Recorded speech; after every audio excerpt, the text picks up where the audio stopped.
Chapitre 27. De l'ordre d'existence que créa pour les hommes le très saint Ashiata Sheyimash. Puis Belzébuth reprit son récit. Mes recherches et investigations me montrèrent encore que le très saint Ashiata Sheyimash, après avoir médité sur le mont Vénisianama, puis esquissé en sa raison le plan déterminé de sa très sainte activité ultérieure, ne retourna plus à Babylone,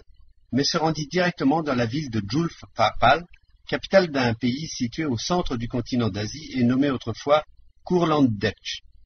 Une fois là, il se mit en relation avec les frères de la confrérie Chaftanturi, qui existaient à proximité de la ville et dont le nom signifiait être ou ne pas être du tout. Cette confrérie avait été fondée 5 de leurs années avant le séjour qui fit le très saint Ashiata Sheyimash par deux êtres terrestres devenus de véritables initiés, selon les principes existants avant l'époque ashiatienne. L'un de ces deux êtres terrestres tricérébraux portait le nom de Pandoliro, l'autre celui de Sensimiri Nikko. Je te ferai remarquer à ce propos que dans la présence générale de ces deux véritables initiés terrestres d'alors, le revêtement des parties supérieures était déjà accompli à ce moment-là, et qu'ils parvinrent ensuite, au cours de leur existence, à en pousser le perfectionnement jusqu'au degré voulu de raison objective sacrée. Aujourd'hui, leurs parties éthriques supérieures perfectionnées sont même devenues dignes d'avoir d'ores et déjà le lieu de leur existence sur la sainte planète du purgatoire. Selon mes recherches ultérieures approfondies chez ces deux êtres tricérébraux de là-bas, Pandoliro et Sensimiri Nikko, avaient surgi et se faisaient sans cesse ressentir dans toutes les parties distinctes déjà spiritualisées de leur présence intégrale, le soupçon que leur organisation générale avait acquis, pour certaines raisons évidemment non conformes aux lois, quelque chose de fort indésirable pour eux. Et, ce soupçon se transformant bientôt en conviction, ils virent en même temps qu'il leur était impossible de se défaire de ce quelque chose de fort indésirable qui s'était mis à fonctionner en eux au moyen de leurs seules données intérieures. Ils résolurent alors de chercher parmi leurs semblables quelques autres êtres animés des mêmes intentions et de mettre en commun leurs efforts en vue de parvenir à se débarrasser de cette chose fort indésirable. Ils ne tardèrent pas à découvrir ces êtres parmi ceux qu'on appelle des moines dans des couvents, fort nombreux à l'époque, des environs de la ville de Julfapal. Et c'est avec ces moines de leur choix qu'ils fondèrent alors la dite confrérie. Or, le très saint Ashiata Sheyimash, après avoir établi les relations voulues lors de son séjour dans la ville de Julfapal avec les frères de la dite confrérie, qui avaient déjà travaillé à constater sur eux-mêmes le fonctionnement anormal de leur psychisme, éclaira leurs raisons au moyen d'informations objectivement vraies et dirigea leurs impulsions éthriques de manière qu'ils puissent ressentir ces vérités sans la moindre participation des facteurs anormalement cristallisés se trouvant déjà en leur présence, non plus que de facteurs susceptibles de surgir à nouveau des résultats de perception extérieure liés à la forme anormalement établie là-bas d'existence éthrique ordinaire. Tout en instruisant de la sorte les frères de l'ancienne confrérie Chaftanturi, et en délibérant avec eux sur ses conjectures et sur ses intentions, le très saint Ashiata Sheyimash s'appliquait en même temps à élaborer ce qu'on appelle les règles, ou comme on dit encore là-bas, les statuts de la confrérie qu'il allait fonder avec leur aide en la ville de Julfapal, et qui porta plus tard le nom de confrérie Ishtvori, ce qui signifiait « celui-là seul s'appellera et deviendra le Fils de Dieu, qui acquérera en lui-même la conscience ». Une fois tout mis au point et organisé avec la participation des frères de l'ancienne confrérie Chaftanturi, le très saint Ashiata Sheyimash envoya les frères en divers lieux, les chargeant d'y propager, selon ses directives, l'idée que dans le subconscient des hommes se cristallisent à jamais des données manifestées d'en haut, propres à faire naître en eux l'impulsion divine de la véritable conscience morale, et que celui-là seul qui acquérera le pouvoir de faire participer l'action de ces données au fonctionnement du conscient avec lequel il passe son existence journalière, aura le droit légitime de se nommer, dans le sens objectif, et d'être réellement le Fils véritable du Père créateur commun de toutes choses existantes. Les frères se mirent alors à prêcher ces vérités objectives, tout d'abord parmi les moines des nombreux couvents qui se trouvaient dans les environs de Julfapal, puis parmi les êtres ordinaires de la ville. Le résultat de leur prédication fut qu'ils choisirent en premier lieu 35 novices sérieux et bien préparés pour la première confrérie Ishtvori qu'ils avaient fondée à la ville de Julfapal. Après quoi, le très saint Ashiata Sheyimash, tout en éclairant la raison des anciens frères de la confrérie Chaftanturi, entreprit encore avec leur aide d'éclairer la raison de ces 35 novices. Il en alla ainsi pendant toute une année de là-bas, et c'est alors seulement que parmi les frères de l'ancienne confrérie Chonchanturi, et parmi les 35 novices, certains se montrèrent peu à peu dignes de devenir ce qu'on appelle des frères de tout droit de la première confrérie Ishtvori. Selon les statuts établis par le très saint Ashiata chez Yimash, chacun d'eux pouvait devenir un de ses frères de tout droit de la confrérie Ishtvori, à la seule condition qu'en dehors de certains mérites objectifs également prévus, il parvint à acquérir le pouvoir de diriger consciemment le fonctionnement de son propre psychisme, afin de se mettre en état de savoir convaincre à la perfection une centaine d'autres êtres humains ordinaires, en leur démontrant que ce que doit être chez les hommes l'impulsion de la conscience morale objective. Comment il importe de la manifester pour que l'homme puisse répondre à la vraie raison d'être et au but de son existence, et comment acquérir à leur tour ce qu'on appelle l'intensité de pouvoir nécessaire pour en convaincre eux-mêmes pour le moins une centaine d'autres.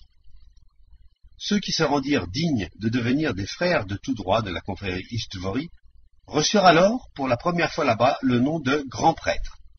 Pour que tu comprennes mieux la très sainte activité d'Ashiata chez Yimash, il te faut savoir également qu'une fois détruits tous les résultats de ces saints travaux,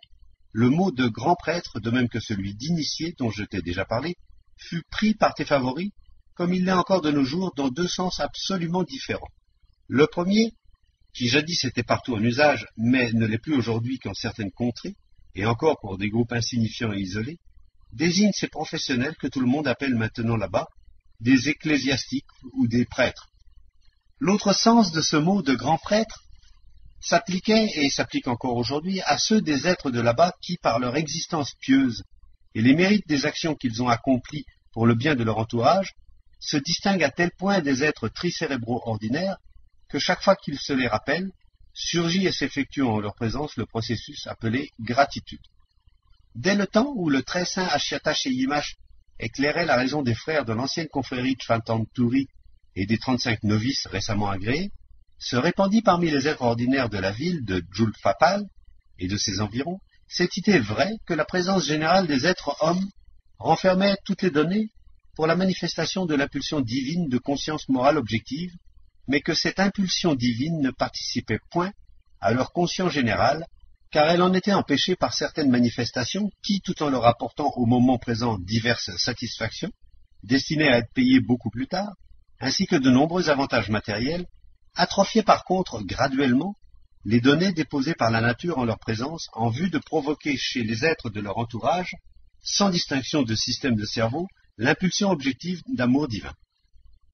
Toutes ces notions de vérité se propagèrent surtout grâce à la prévoyance idéalement sensée du très saint Ashiata chez Yimash, qui exigeait de chacun de ceux qui s'efforçaient de devenir des frères de tout droit de la confrérie Ishtvori, qu'il acquit, outre de nombreux mérites déterminés, le pouvoir de faire percevoir l'impulsion divine de conscience à chacune des trois parties associatives spiritualisées de 100 autres êtres tricérébraux de là-bas. Lorsque l'organisation de la première confrérie Ishtvori dans la ville de Julfapal fut plus ou moins régularisée et prévue de telle sorte que le travail ultérieur puisse se faire de manière indépendante, sous la seule direction des frères de la confrérie, le très saint Ashiata chez Yimash se mit alors à choisir parmi ceux qui étaient déjà devenus des frères de tout droit, ceux qui commençaient, tant consciemment avec leur raison qu'inconsciemment avec leurs sentiments, à éprouver en leur subconscience cette impulsion divine et qui s'étaient pleinement convaincus de la possibilité d'arriver, en faisant certains efforts sur soi, à ce que cette impulsion éthrique divine devienne et reste à jamais partie intégrante de leur conscient ordinaire. Il prit alors à part ces initiés de premier degré, qui avaient ressenti et connu cette impulsion,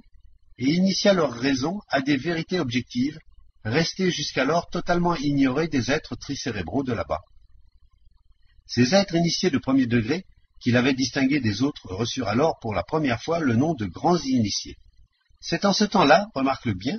que furent restaurés par le très saint Ashiata chez Yimash tous les principes régissant l'être des initiés de là-bas, et qui furent nommés plus tard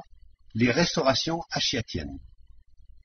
C'est à ces premiers grands initiés que le très saint, aujourd'hui très grand saint Ashiata chez Yimash expliqua entre autres en détail ce qu'était précisément cette impulsion éthrique de conscience morale objective et comment surgissaient dans la présence des êtres tricérébraux les facteurs propres à susciter sa manifestation. Il dit un jour à ce propos: les facteurs pour l'impulsion éthrique de conscience morale objective chez les êtres tricérébraux naissent des parcelles, localisées en leur présence, des émanations de l'affliction de notre profondément aimant et infiniment patient Créateur éternel. C'est pourquoi la source de manifestation de la conscience véritable se voit parfois nommée chez les êtres tricérébraux le représentant du Créateur. Cette affliction est suscitée chez notre Père commun, soutien de toutes choses par la lutte qui se poursuit sans répit dans l'univers entre la joie et la douleur. Et il ajouta: nous autres hommes, de même que tous les êtres tricentriques de l'univers entier sans exception, en raison des données cristallisées en notre présence générale pour engendrer en nous l'impulsion divine de conscience morale objective, nous tout entiers et toute notre essence jusque dans sa racine, ne sommes et ne devons être que souffrance. Et nous devons être souffrance parce que cette impulsion éthrique ne peut se manifester pleinement en nous que par la lutte constante de deux fonctionnements de nature tout à fait opposée, issus de deux sources dont les principes sont absolument contraires, c'est-à-dire par la lutte constante entre les processus de fonctionnement de notre corps planétaire et les processus parallèles de fonctionnement qui s'établissent au fur et à mesure que nos corps éthriques supérieurs se revêtent et se perfectionnent en ce même corps planétaire, processus qui, dans leur ensemble, réalisent chez les êtres tricentriques toutes les sortes de raisons. Par conséquent, de même que tous les êtres tricentriques de notre grand univers, nous autres hommes, qui existons sur la Terre, devons absolument lutter sans cesse, en vertu de la présence en nous de facteurs destinés à engendrer l'impulsion divine de conscience morale objective, contre les deux fonctionnements totalement opposés qui surgissent et s'effectuent en notre présence générale et dont les résultats sont toujours ressentis par nous, les uns comme désir et les autres comme non-désir. Or, celui d'entre nous qui consciemment secondera le déroulement de cette lutte intérieure et qui consciemment aidera les non-désirs à l'emporter sur les désirs, celui-là seul agira selon l'être du Créateur, notre Père commun lui-même. Mais celui qui consciemment favorisera le contraire ne fera qu'augmenter son affliction. Grâce à tout ce que je viens de te raconter, mon enfant, 3 de leurs années ne s'étaient pas encore écoulées que tous les êtres ordinaires de la ville de Julfalpal et de ses environs, ainsi que de nombreux pays du continent d'Asie, savaient qu'ils possédaient l'impulsion éthrique divine de la véritable conscience, susceptible de participer au fonctionnement de leur conscient de veille ordinaire, et que, dans toutes les confréries du grand prophète Ashiata-Sheyimash, tous les initiés et grands prêtres expliquaient et indiquaient ce qu'il importait de faire, et comment le faire pour arriver à cette fin. De plus, presque tous se mirent à s'efforcer et à s'évertuer en vue de devenir grands prêtres des confréries Ishtuvori, qui furent fondées en grand nombre en ce temps-là dans divers pays du continent d'Asie, chacune fonctionnant presque indépendamment. Ces confréries presque indépendantes surgirent là-bas dans l'ordre suivant. Lorsque l'ensemble du travail de la confrérie fondée dans la ville de Julfapal fut définitivement réglé, le très saint Ashiata-Sheyimash envoya les grands initiés, munis d'instructions appropriées, en d'autres pays et villes du continent d'Asie, pour y organiser ses confréries. Quant à lui, il poursuivit son existence dans la ville de Julfapal, d'où il dirigea l'activité de ses auxiliaires. Quoi qu'il en soit, mon enfant, il est de fait que tes favoris, ces étranges êtres tricérébraux, se mirent eux aussi presque tous à éprouver, de toute leur partie éthrique spiritualisée, le besoin de la véritable conscience divine objective, et à faire des efforts pour l'acquérir en leur conscient de veille ordinaire. Autrement dit, presque tous les êtres d'Asie entreprirent de travailler sur eux-mêmes, sous la direction des initiés et des grands prêtres de la confrérie Ishtvori, afin de faire passer en leur conscient ordinaire les résultats des données présentes à leur subconscient, où elles suscitent l'impulsion de la véritable conscience morale divine, et afin d'obtenir ainsi la possibilité, d'une part, d'extirper de soi, et pour toujours peut-être, les conséquences des propriétés de l'organe Kunda-Buffer, funestes pour eux comme pour les générations auxquelles ils les transmettraient par hérédité, et d'autre part, de participer consciemment à diminuer l'affliction de notre Père éternel commun. Dès lors, en cette période, et surtout sur le continent d'Asie, prédomina peu à peu dans le processus ordinaire d'existence éthrique de tes favoris, tant dans leur état de veille conscient que dans leur état de passivité instinctive, le problème de la conscience morale objective. Et parmi les êtres tricérébraux d'alors, ceux-là même qui n'avaient pas encore transmué en leur présence le goût de cette impulsion divine, et qui n'avaient encore leur conscience singulièrement originale que de simples indications au sujet de l'impulsion éthrique qui pourrait se trouver en eux, s'efforçaient eux aussi de se manifester en tout conformément à ces indications. Le résultat de tout ce que je viens de te dire fut qu'au bout de 10 de leurs années avaient déjà disparu d'elles-mêmes les deux principales formes anormalement établies d'existence éthrique ordinaire qui étaient en ce temps-là, tout comme aujourd'hui, à l'origine de la plupart des causes néfastes qui entravent toujours davantage la possibilité d'établir là-bas les conditions d'une existence éthrique normale, ne serait-ce qu'extérieurement. En effet, premièrement, leur division en multiples communautés, avec toutes leurs formes organisées d'existence extérieure et même intérieure, qu'ils nomment leurs organisations d'État, tomba d'elle-même, et deuxièmement, la division des êtres en ce qu'on appelle diverses castes ou classes, qui avait été instituée depuis longtemps dans ces communautés multiples, disparut également d'elle-même. Selon moi, la seconde de ces deux principales formes anormalement établies d'existence éthrique ordinaire, soit la répartition mutuelle en des castes et classes différentes, détermina précisément, comme tu le comprendras toi aussi plus tard, la cristallisation permanente chez tes favorites de données pour une propriété psychique particulière qui n'est devenue inhérente dans tout l'univers qu'à la seule présence de ces infortunés êtres tricérébraux. Cette propriété exceptionnelle se forma en eux peu de temps après la seconde perturbation transalpinienne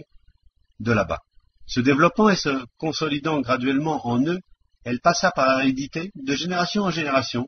pour parvenir aux êtres actuels comme partie intégrante et inaliénable de leur psychisme général, et ils appelèrent eux-mêmes cette propriété si particulière égoïsme. Je t'expliquerai aussi plus tard, en temps opportun, au cours de mes récits sur les êtres tricérébraux existant sur la planète Terre, comment tes favoris furent amenés, par suite des conditions anormalement établies d'existence éthrique extérieure, à se répartir pour la première fois les uns les autres en des castes différentes, et comment, du fait de certaines anomalies consécutives, cette funeste forme de relation réciproque subsiste encore de nos jours. En attendant, il te faut savoir que si cette singulière propriété de leur psychisme nommée égoïsme apparut en leur présence générale, c'est qu'en raison de ces mêmes conditions anormalement établies, leur psychisme, peu après la deuxième perturbation transalpinienne, devint double. Ce fait me devint évident au cours de mon dernier séjour personnel à la surface de ta planète, où je m'intéressais si fort au légamonisme concernant les réflexions du très saint Ashiata Shiyimash, et intitulé « Horreur de la situation ». En effet, pendant mes recherches et investigations minutieuses sur sa très sainte activité et sur ses résultats, je voulus savoir pourquoi et comment la cristallisation de ces facteurs qui proviennent des parcelles d'émanation de l'affliction de notre Père créateur commun et servent à la réalisation de l'impulsion éthrique divine de conscience morale objective s'effectuait en leur présence, justement dans leur subconscient, échappant ainsi à une dégénérescence définitive, à l'inverse des données déposées en eux pour susciter en leur présence les impulsions éthriques sacrées de foi, d'espérance et d'amour. Et je me convainquis qu'à ces étranges anomalies de là-bas, on pouvait appliquer l'une des sages sentences de notre estimé, irremplaçable et vénéré Molana Sahidin, qui dit « Tout bonheur réel pour l'homme ne peut sortir que d'un malheur, éprouvé comme non moins réel. » Ce dédoublement de leur psychisme général s'effectue du fait que diverses initiatives individuelles partent simultanément, d'une part de celles des localisations qui prédominent toujours en leur présence pendant leur existence de veille, et qui n'est autre que le résultat d'impressions accidentellement perçues, suscitées du dehors par le milieu anormal qui les entoure, impressions dont l'ensemble constitue ce qu'ils nomment leur conscient, et d'autre part de cette localisation normale qui se trouve en la présence des êtres de toutes sortes, à laquelle ils donnent le nom de subconscient. Et puisque ces initiatives individuelles proviennent pendant leur existence de veille journalière de localisations hétérogènes, chacun de ces êtres est alors, pour ainsi dire, divisé en deux personnalités indépendantes. Il importe de remarquer à ce propos que cette dualité est également cause de ce que leur présence a perdu peu à peu l'impulsion, indispensable aux êtres tricérébraux, qui portent le nom de sincérité. Plus tard, l'habitude de refouler intentionnellement cette impulsion éthrique nommée sincérité prit même racine en eux, et les êtres tricérébraux de là-bas, dès le jour de leur naissance, sont accoutumés par leurs producteurs, ou selon leurs expressions par leurs parents, à une impulsion absolument contraire qui est la fausseté. apprendre et suggérer à leurs propres enfants la science de tromper les autres et d'être menteurs en tout, s'élève même chez les êtres de la planète Terre des temps actuels à la conscience d'un devoir, et c'est précisément là ce qu'ils désignent du fameux nom d'éducation. Ils éduquent leurs enfants à ne jamais pouvoir ni même oser se manifester selon la direction instinctive de leur conscience morale et à ne faire que ce qui est indiqué dans les manuels dits de bon ton, ordinairement inventés là-bas par divers candidats Asnamus. Et bien entendu, lorsque ces enfants grandissent et deviennent des êtres responsables, ils agissent et se manifestent de manière automatique, exactement comme on le l'a enseigné au temps de leur formation, c'est-à-dire selon la façon dont on les a suggestionnés, remontés, bref, dont on les a éduqués. À cause de tout cela, la conscience morale objective qui pourrait apparaître dès la plus tendre enfance dans le conscient des êtres de cette planète se voit peu à peu chassée à l'intérieur et se trouve donc, lorsqu'ils grandissent, dans ce qu'ils appellent leur subconscient. Et le fonctionnement des données servant à susciter en leur présence l'impulsion divine de conscience morale objective a depuis longtemps cessé complètement de participer au conscient sous la direction duquel s'écoule leur existence de veille journalière. C'est pourquoi, mon enfant, la cristallisation en leur présence de la manifestation divine constituant en eux des données qui permettent l'avènement de cette impulsion éthrique sacrée venue d'en haut s'effectue en leur seul subconscient, et c'est uniquement parce que leur subconscient a cessé de participer au processus de leur existence quotidienne que ces données ont évité la dégénérescence à laquelle ont été soumises toutes les autres impulsions éthriques sacrées qui devraient elles aussi se trouver en leur présence, c'est-à-dire les impulsions de foi, d'espérance et d'amour. Et de nos jours, même si, chez certains d'entre eux, les divines données cristallisées en leur présence, en vue de cette impulsion éthrique, se mettent, pour une raison ou pour une autre, à se manifester hors du subconscient et s'efforcent de prendre part au fonctionnement de leur conscient, ordinaire, anormalement constitué, à peine se rendent-ils compte qu'ils prennent aussitôt toute mesure pour l'éviter, car aucun être dans la présence duquel fonctionnerait cette impulsion divine de véritable conscience morale objective ne pourrait plus désormais poursuivre son existence dans les conditions régnant actuellement là-bas. Depuis que, dans la présence de tes favoris, s'est implanté définitivement l'égoïsme, cette originale propriété éthrique devint à son tour l'un des facteurs déterminants de la cristallisation progressive, en leur psychisme général, des données propres à susciter l'apparition de quelque impulsion éthrique plus singulière encore, existant actuellement là-bas sous le nom de ruse, envie, haine, hypocrisie, mépris, morgue, servilité, astuce, ambition, duplicité, etc. Les singulières propriétés psychiques que je viens d'énumérer et qui ne conviennent nullement à des êtres tricérébraux étaient déjà tout à fait cristallisées dans la présence de la plupart de tes favoris et constituaient des attributs inévitables de leur psychisme bien avant le temps du très saint Ashiatash et Yimash, mais lorsque les nouvelles formes d'existence établies à dessein par Ashiatash et Yimash commencèrent à se fixer dans le processus de leur existence éthrique, pour s'y maintenir ensuite automatiquement, ces étranges propriétés disparurent complètement de la présence de presque tous les êtres tricérébraux de là-bas. Plus tard, cependant, quand ils eurent eux-mêmes détruit tous les résultats du saint labeur de l'amant de l'essence Ashiatash et Yimash, ces propriétés particulières qui leur sont si funestes réapparurent en eux pour devenir finalement, chez les êtres tricérébraux actuels, le fond même de toute leur essence. Ainsi donc, mon enfant, lorsque les données suscitant cette singulière impulsion éthrique d'égoïsme apparurent dans la présence générale de tes favoris, et que cette propriété exceptionnelle dont l'évolution produisait peu à peu de nouveaux facteurs pour d'étranges impulsions éthriques tout aussi particulières, bien que secondaires cette fois, eût usurpé dans leur organisation la place d'un maître autocrate unique, non seulement toute manifestation, mais encore, comme on dit, toute velléité d'apparition de l'impulsion éthrique divine, devint une entrave à l'action de ce nouveau maître autocrate. Par suite, tes favoris se virent contraints, par la force des choses, de toujours éviter, tant consciemment qu'inconsciemment, sa participation au fonctionnement du conscient, sous le contrôle duquel il leur est devenu propre de réaliser leur existence de veille. Et l'action de ces divines données se détourna, pour ainsi dire, de plus en plus du fonctionnement de leur conscient ordinaire, pour ne plus prendre part qu'à celui de leur subconscient. Ayant élucidé tout ce qui vient d'être dit grâce à mes minutieuses recherches et investigations, je compris alors pourquoi surgit et pourquoi existe encore aujourd'hui leur division, particulièrement funeste pour eux, par les conséquences qu'elle entraîne en divers castes ou classes. Puis de nouvelles recherches approfondies me révélèrent par ailleurs fort clairement que, même chez les êtres contemporains, les données pour l'acquisition de l'impulsion divine fondamentale de conscience morale objective continuent à se cristalliser et à se maintenir pendant toute la durée de leur existence dans celui de leur conscient qu'ils nomment le subconscient. Que les données de cette impulsion éthrique divine se cristallisent encore et que leur manifestation continue de participer au processus de leur existence éthrique, le fait me fut confirmé, en dehors même des investigations auxquelles je viens de faire allusion, par les fréquentes difficultés que cela me créait pendant la période où, de la planète Mars, j'observais ces êtres. En effet, si de la planète Mars je pouvais toujours observer librement, sans la moindre gêne, à travers mon Tescuano, l'existence qui se poursuivait à la surface des autres planètes de ce système solaire, en revanche, la coloration particulière de l'atmosphère de ta planète Terre rendait parfois les observations auxquelles je me livrais sur le processus d'existence de tes favoris tout simplement misérables.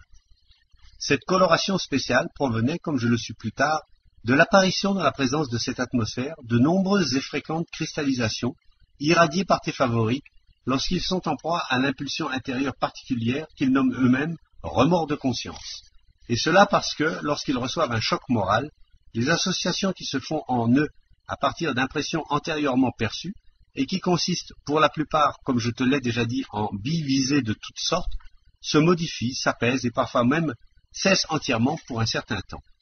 Par suite, dans la présence générale de ces êtres tricérébraux de là-bas, se fait automatiquement une combinaison de fonctionnements qui libère les données présentes en leur subconscient pour servir à la manifestation de l'impulsion divine de conscience morale objective et permet sa participation temporaire au fonctionnement de leur conscient ordinaire. Alors se produisent en eux ces remords de conscience qui suscitent l'apparition des cristallisations particulières dont je viens de parler, lesquelles rayonnent d'eux, mêlées à d'autres radiations, et l'ensemble de ces radiations donne parfois à l'atmosphère de ta planète la coloration spéciale qui empêche l'organe éthrique de la vue de pénétrer librement au travers. Il me faut te dire ici que tes favoris, les contemporains surtout, sont passés maîtres en l'art d'empêcher cette impulsion intérieure nommée remords de conscience de séjourner dans leur présence générale. Ils n'ont pas plutôt commencé à ressentir en eux-mêmes les prémices, ou pour mieux dire les picotements avant-coureurs du fonctionnement de cette impulsion éthrique, qu'ils la rossent sans crier gare, de sorte que cette impulsion, non encore complètement formée en eux, tombe à l'instant même. Afin de rosser ces remords de conscience commençant, ils ont même inventé divers moyens spéciaux fort efficaces qui existent là-bas sous les noms d'alcoolisme, cocaïnisme, morphinisme, nicotinisme, onanisme, moinisme, athénianisme et quelques autres dont le nom se termine également en isme.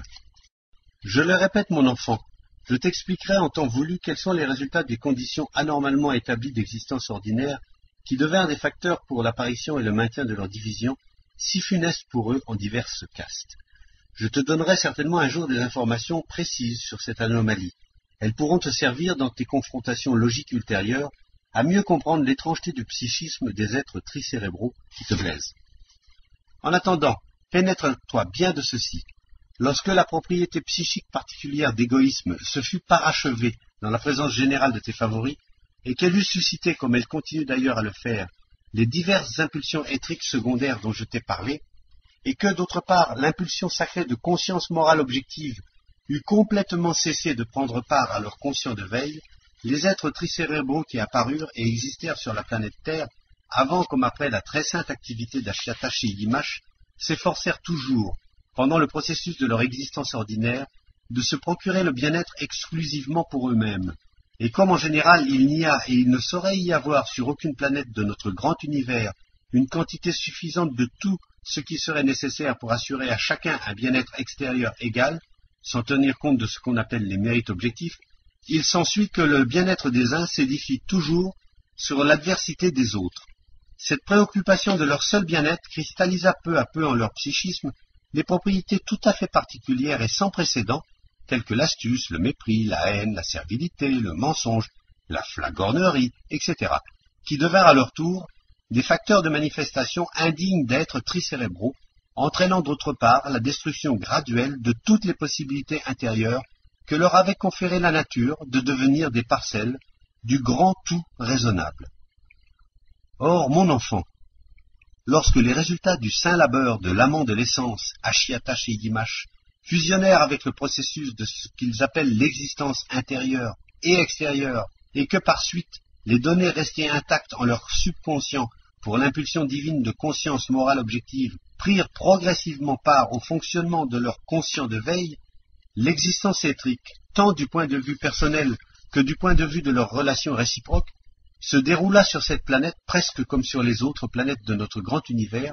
peuplées d'êtres tricérébraux. Tes favoris se comportèrent dès lors les uns envers les autres comme envers des manifestations de l'unique créateur commun, différents uniquement par leur degré, et ils ne témoignèrent de respect à chacun que selon les mérites qu'il avait acquis par lui-même à l'aide des pactes devoirs étriques, c'est-à-dire à l'aide d'un labeur conscient personnel et de souffrance volontaire. C'est pourquoi en cette période cessèrent d'exister les deux principales formes funestes de leur existence ordinaire, c'est-à-dire le partage en diverses communautés indépendantes et la division à l'intérieur de ces communautés en différentes castes, ou comme on le dit encore là-bas, en différentes classes. En ce temps-là, tous les êtres tricérébraux de ta planète se considéraient eux-mêmes et considéraient leurs semblables simplement comme des êtres portant en eux des parcelles des émanations de l'affliction du Père créateur commun. Et s'il en fut ainsi, c'est que les données de l'impulsion étrique divine participaient par leur action au fonctionnement de leur conscient de veille ordinaire et qu'ils se manifestaient dans leurs relations réciproques uniquement selon leur conscience. Aussi les maîtres cessèrent-ils en ce temps-là de priver les esclaves de leur liberté, et divers êtres détenteurs de pouvoir se désistèrent-ils eux-mêmes de leurs droits immérités, ayant reconnu et ressenti, selon leur conscience, qu'ils possédaient et exerçaient ces droits et fonctions, non pour le bien commun, mais pour la seule satisfaction de différentes faiblesses personnelles telles que vanité, amour-propre, tranquillisation de soi, et ainsi de suite. Bien entendu, en cette période, il y eut aussi là-bas toutes sortes de chefs, de conducteurs et de conseillers spécialistes, mais cette fois, comme il en va sur toutes les autres planètes de l'univers, peuplées d'êtres tricérébraux parvenus à divers degrés de perfectionnement, c'était par différence d'âge et par ce qu'on appelle le pouvoir de l'essence qu'ils accédaient à cette situation, et non plus par droit héréditaire ou par élection, comme cela se faisait avant cette bienfaisante époque ashiatienne, et comme cela se fait encore de nos jours. Tous ces chefs, conducteurs et conseillers le devenaient d'eux-mêmes, par la force des choses, selon des mérites objectifs personnellement acquis et ressentis en toute certitude par tous les autres êtres de leur entourage. Voici comment les choses se passèrent. Tous les êtres de cette planète s'étant mis à travailler en vue d'acquérir en leur conscient cette divine fonction de véritable conscience, ils transmuèrent en eux à cette fin, comme cela se fait partout dans l'univers, ce qu'on appelle les tendances étriques obligoluées, soit les 5 tendances suivantes. La première, avoir, au cours de son existence étrique ordinaire, tout ce qui est réellement indispensable et satisfaisant pour son corps planétaire. La seconde, avoir constamment en soi un besoin instinctif, inextinguible de perfectionnement dans le sens de l'être. La troisième, s'efforcer consciemment de connaître toujours plus à fond les lois de la création du monde et de l'existence du monde. La quatrième, payer, dès le commencement et au plus vite pour sa venue au monde et pour son individualité, afin d'être libre par la suite, d'alléger dans toute la mesure du possible l'affliction de notre Père commun. Et la cinquième, toujours seconder ses semblables, ainsi que les êtres d'autres formes, en vue de leur perfectionnement accéléré, jusqu'au degré de morte-fautaille sacrée, c'est-à-dire jusqu'au degré d'auto-individualité. En cette période où chaque être terrestre tricentrique travaillait consciemment sur lui-même selon ces 5 tendances, un grand nombre d'entre eux obtinrent bientôt de vrais résultats, sous forme de mérites objectifs perceptibles aux autres. Ces mérites objectifs attirèrent bien entendu sur eux l'attention des êtres de leur entourage, qui se mirent à leur rendre hommage et à leur témoigner du respect, tâchant même avec joie de se montrer dignes d'éveiller leur intérêt et de recevoir d'eux des indications et des conseils sur la manière d'atteindre à leur tour à ce perfectionnement. Les êtres de ce temps-là, qui se faisaient ainsi distinguer, désignaient à leur tour, entre leurs semblables, c'est-à-dire entre les êtres de même mérite, celui qui était parvenu le plus loin, et ce dernier devenait automatiquement, sans droit héréditaire ni autre, le chef de tous. Plus sa qualité de chef était reconnue, plus loin s'étendait son pouvoir, et non seulement sur les parties de terre fermes voisines, mais même sur des continents et îles éloignées. À cette époque, les conseils et indications de ces chefs, et en général chacune de leurs paroles, étaient lois sacrées pour les êtres tricérébraux de là-bas. Ils les suivaient avec joie et dévotion, contrairement à ce qui se passait avant que les résultats du saint labeur d'Ashiata chez Yimash fussent atteints, et à ce qui continue d'ailleurs à se passer aujourd'hui, maintenant qu'ils les ont eux-mêmes détruits. C'est-à-dire qu'aujourd'hui, tes favoris, ces étranges êtres tricérébraux, ne suivent les ordres et injonctions de leur chef, ou comme ils les nomment de leur souverain, que par peur de ce qu'on appelle les baïonnettes, ou les niapunaises, dont ces chefs et souverains ont un grand nombre à leur disposition. Les résultats du saint labeur d'Ashiata chez Imash eurent alors une répercussion d'une forme bien définie sur la terrible manifestation particulière au psychisme de tes favoris, c'est-à-dire sur leur besoin impérieux de se détruire périodiquement les uns les autres. Le processus de destruction réciproque établi là-bas et provoqué par cette terrible particularité de leur psychisme cessa complètement sur le continent d'Asie et ne se poursuivit de temps à autre que sur des terres fermes, grandes et petites, de la surface de ta planète, qui s'en trouvaient fort éloignées. Et cela parce que la distance n'avait pas permis à l'influence des initiés et des grands prêtres de leur parvenir, ni de se transmuer en la présence des êtres qui les peuplaient. Mais le plus étonnant et le plus significatif des résultats du saint labeur d'Ashiata chez Imash fut qu'en cette période, non seulement la durée de l'existence de ces infortunés redevint un peu plus normale, autrement dit plus longue, mais d'autre part, tandis que diminuait leur mortalité, comme ils disent, du même coup le nombre de leurs résultats manifestés, pour la continuation de leur espèce, c'est-à-dire ce qu'ils nomment la natalité, s'abaissa pour le moins d'1/5. Ainsi fut pratiquement vérifiée l'une des lois cosmiques nommées loi d'équilibre des vibrations, telle qu'elle résulte de l'évolution et de l'involution des substances cosmiques requises pour le très grand trogo-auto-égocrate cosmique. Cette diminution de la mortalité et de la natalité vint de ce qu'en se rapprochant d'une existence normale pour des êtres tricentriques, ils se mirent à irradier des vibrations qui correspondaient davantage aux exigences de la grande nature, de sorte qu'elle eut moins besoin des vibrations produites par la destruction de l'existence des êtres. Tu comprendras parfaitement cette loi d'équilibre des vibrations lorsque je t'aurai expliqué en temps voulu, comme je te l'ai déjà promis plusieurs fois, toutes les lois cosmiques fondamentales. Ainsi, mon enfant, grâce au labeur conscient du très saint Ashiata chez Imash, tes favoris bénéficièrent peu à peu pendant cette période de biens sans précédent, mais à la grande désolation de tous les individuums plus ou moins conscients pensants de tous les degrés de raison, ils les détruisirent eux-mêmes tout à fait, les malheureux, peu après que le très saint Ashiata chez Imash eut quitté leur planète, car c'est ainsi qu'il leur est devenu propre de traiter toutes les bonnes acquisitions de leurs ancêtres. Et ils détruisirent et balayèrent à tel point ces biens de la face de leur planète, que le bruit n'est même pas parvenu aux oreilles des êtres actuels, qu'il fut un temps sur leur propre planète où exista pareil bienfait. Cependant, certaines inscriptions qui ont subsisté depuis les temps anciens et se sont conservées jusqu'à nos jours contiennent des informations relatives à l'existence, sur leur planète, d'une organisation d'État d'un certain ordre à la tête de laquelle étaient des êtres du plus haut mérite. Les êtres actuels, d'après ces informations, se contentèrent d'inventer un nom pour cette organisation d'État. Ils lui donnèrent celui d'ordre des grands prêtres, et s'en tinrent là. Mais en quoi consistait cet ordre des grands prêtres, et quelle était sa raison d'être? C'est bien là le dernier des soucis des êtres actuels de la planète Terre, que de savoir à quoi s'occupaient les sauvages des anciens temps.